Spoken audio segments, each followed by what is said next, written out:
Waiting for her husband had become a habit, a daily ritual. With her hair down and dressed in a loose nightgown, she wrapped herself in a blanket up to her chin, anxiously listening for the slightest sound. But no, Henry, the King of England, was once again not coming to her. Was he with another woman? Or was he deep in conversation with his ministers? Once upon a time, he had loved her. Catherine of Aragon foolishly hoped that their marital happiness with the king could be restored. She had already become Henry's former love, and soon she would also become his ex-wife. Catherine, the daughter of the Queen of Castile and the King of Aragon, was born in the latter half of the 15th century. She was named after her great-grandmother, an English princess, almost as if it foretold her future. The royal family in Spain was considered very close-knit.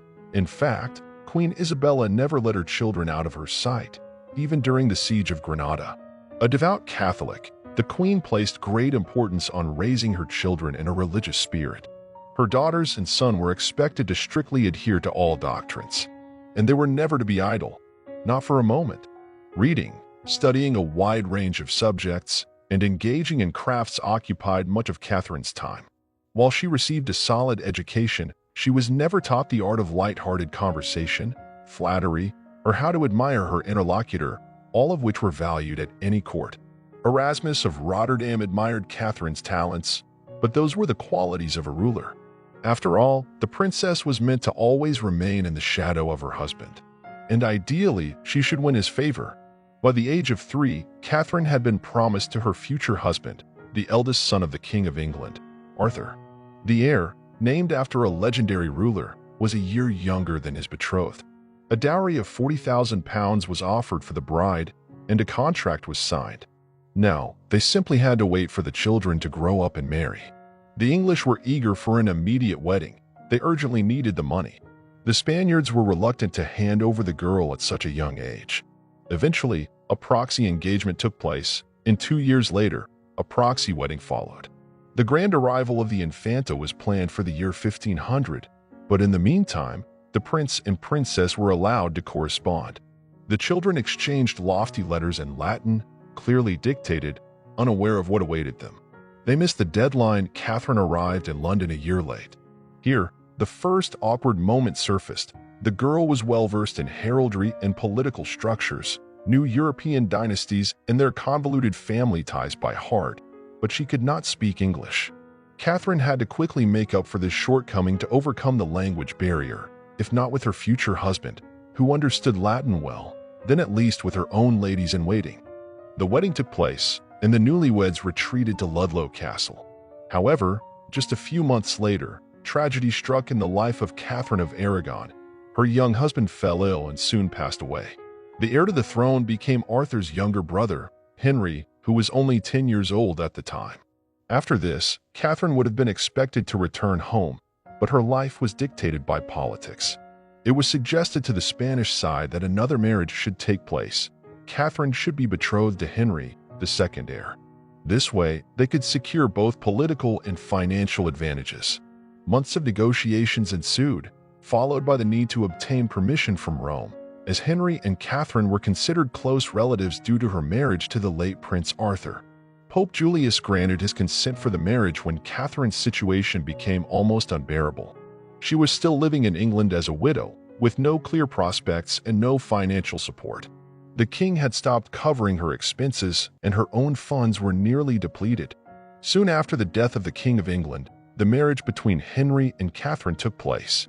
Almost immediately, the queen became pregnant, but the anticipated heir did not materialize. Catherine gave birth to a stillborn girl. A year later, the royal family was delighted by the arrival of a baby boy, but he tragically passed away in April. Catherine faced 2 more failures before finally giving birth to a healthy girl, whom she named Mary. Henry greatly valued the queen's intellect, and for a long time, Catherine remained a trusted advisor to him. She devised a strategy to repel the Scottish attack, which ultimately led to the death of the king of that mountainous country. She also skillfully fueled Henry's anti-French sentiments, acting primarily in the interest of Spain. However, her struggles with childbirth began to distance Henry from Catherine. The Tudor dynasty had only just secured its place on the throne, and it needed male heirs. Until that time, with the exception of Matilda's brief reign, England had never been ruled by a woman, and Henry VIII had no intention of entrusting the throne to a princess. Catherine had not lived up to his expectations. The queen grew increasingly gloomy as she pondered the absence of a son. She spent more time with her confessor, seeking answers to the question, what was preventing her from giving her husband a son? Henry himself grappled with the same question, and he had his own theory. Were the heavens trying to tell him that he had made a mistake by marrying his brother's widow? In the 16th century, such matters were taken very seriously. Yes, Catherine insisted that her marriage had not been consummated due to their youth, but what if she had lied? In the eyes of a devout believer, this could render the marriage invalid. Marrying Catherine would be akin to marrying a sister. Even before the storm clouds gathered over Catherine, a warning sign appeared in the form of a message from the Venetian ambassador. Rumors are circulating that the king intends to divorce, he wrote. When the king's favorite gave birth to a son, Catherine suffered a devastating blow. Not only did she receive confirmation of her husband's infidelity, but that woman achieved what she could not. For a brief moment, Henry seemed affectionate toward his wife, and she dared to entertain false hopes.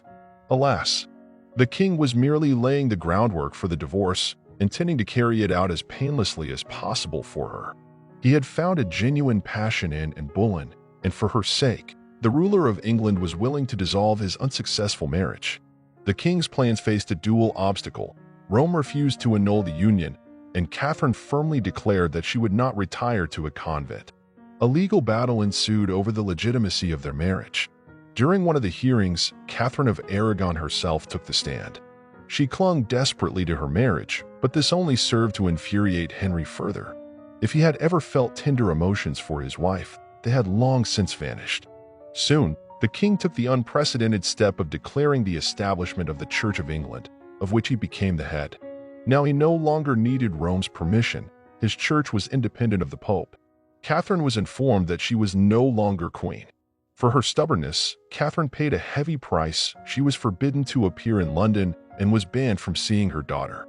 Furthermore, Princess Mary Tudor was declared illegitimate. The former queen was now referred to only as the Dowager Princess of Wales, by the title of her late husband, Arthur, as if she had never been queen at all. Meanwhile, a new queen emerged in England, the very Anne Boleyn who had captured Henry VIII's heart. Catherine fell ill, but the doctors only spoke of the seriousness of her condition much later. On January 7, 1536, the woman was gone. She bequeathed everything she had to her daughter and close friends. Catherine had dreamed of being a worthy wife to her king, of bearing heirs to the throne, and of being a role model, like her mother, Isabella of Castile. Yet all those hopes proved to be in vain. Shortly before her death, Catherine of Aragon wrote a letter to her husband, forgiving him for all his wrongs. The tender love I bear for you compels me to think of you. I forgive you for everything, and I hope that heaven will be kind to you as well.